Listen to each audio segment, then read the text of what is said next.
So Stephanie Jenkins has decided that her family's most immediate need is, are you ready? Oral care. Yes, you heard me right. Not housing, not clothes that fit the kids, not shoes, none of that. Oral care. That's their most immediate need. So she shows us these products she orders, and they're oh boy, I can't even think of the name right now. Something I've never heard of. But anyways, you can look at her video and you can see them. So I googled these products out of curiosity to see just how much they cost. Okay. Now, for somebody that's struggling or claims to be struggling, you'd assume that they'd go buy some toothpaste, some floss, some toothbrushes at any dollar store, right? No, not the Jenkins. She orders the toothpaste she ordered is anywhere between $6 and $8 a tube, depending where you get it from. This oil kind of drops stuff. I don't know. I'm not familiar with it. It's something about some kind of concept of oil pulling for your teeth. I don't understand it. I'm just always been a floss, toothpaste, mouthwash kind of girly. I'm not into all this new age stuff. But anyways, this oil stuff runs about $15 a bottle. And then she ordered this mouthwash, which is $10 a bottle, which she got 3 of them. But she makes sure to tell us there's 300 uses per bottle. How are you going to come on here and tell us you're struggling when you're ordering stuff like this? And she had done a bathroom reset. Oh, Lord. For 2 people that don't leave there, don't work, 3 of the 5 kids are in school 5 days a week. That bathroom was filthy, y'all. Filthy. I'm talking about toilet paper, empty toilet paper rolls on the floor. Like they just take their dirty clothes off, throw them on the floor. Trash in the shower. Somebody spilled a bunch of like hair rubber bands all over the floor, didn't bother to pick them up. Straight filth. They are living in filth. And she'd always making these videos cleaning. Cleaning what? Because it was disgusting. I would have never showed my bathroom looking like that. She should have been embarrassed. I would have died of embarrassment. I would have never let my bathroom look like that in the first place. But hey, to each their own. Whatever. If you like it, I love it. Hey, I'm just here for the drama. I'm just here for the drama, y'all. And then let me look at my list. I got a list right here. There's so much I want to talk about with these fools. Yeah, we talked about the bathroom. Oh yeah, and when she's doing the bathroom, right? She's playing the chemist again, mixing the pine salt and the bleach. And she makes it a point to tell us that yes, she cracks the window. I don't give a damn if you're cracking the window. Pine salt and bleach is making a toxic chlorine gas. You shouldn't have them kids nowhere in there. I don't care. And I want to know who's smoking what in the bathroom. Because we know they don't smoke cigarettes, right? But there's clearly a lighter in the bathroom. Who's smoking what in the bathroom, Stephanie? Would you like to enlighten us on this? Because I'm curious. But, she'll never address that, of course, And then, she posts a video talking about how Drew is such a good father. It shows Drew, he's outside playing with the kids, playing ball with the kids. The bare minimum, anything any father is supposed to do, play with their children. But that makes him a good dad. And then disabled Drew, who cannot work, right? The ball gets on top of one of these, kind of like the back of a semi-truck, like the trailer part of it, the storage container part of it. The ball gets up there, and Drew climbs up there without a problem, gets the ball down, and jumps down. Very disabled there, Drew. I can see why you can't work. Yeah.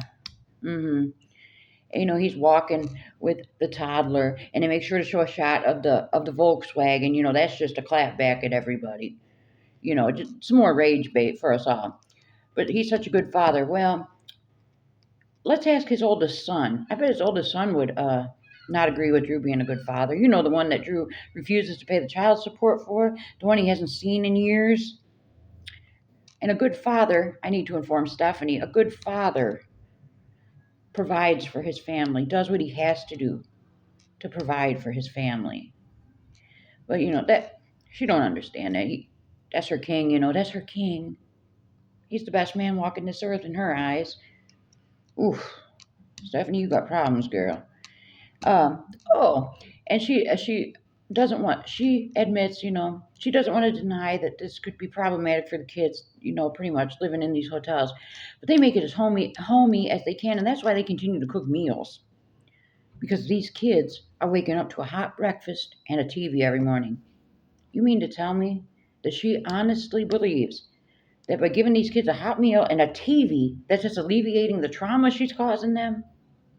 I've said it before, and I'll say it again. In my 40s, I was homeless from the age of 41 to about 46. And now, living in this apartment for almost 2 years, I still can't get comfortable because I'm afraid of it all being pulled out from under me again. And I can process this. So these children that can't process homelessness, how does she think that's going to affect them? I guess it won't because they got a hot meal and a TV. Get out of here. I wish I could understand how. I would love to shake Stephanie, grab a hold of her and shake her. What are you thinking, girl? Come on now. Let's get it together here.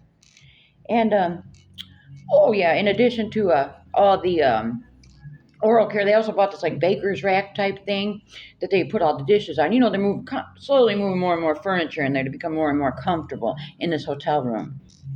For some reason, struggling yet again. People that struggle don't buy this kind of stuff.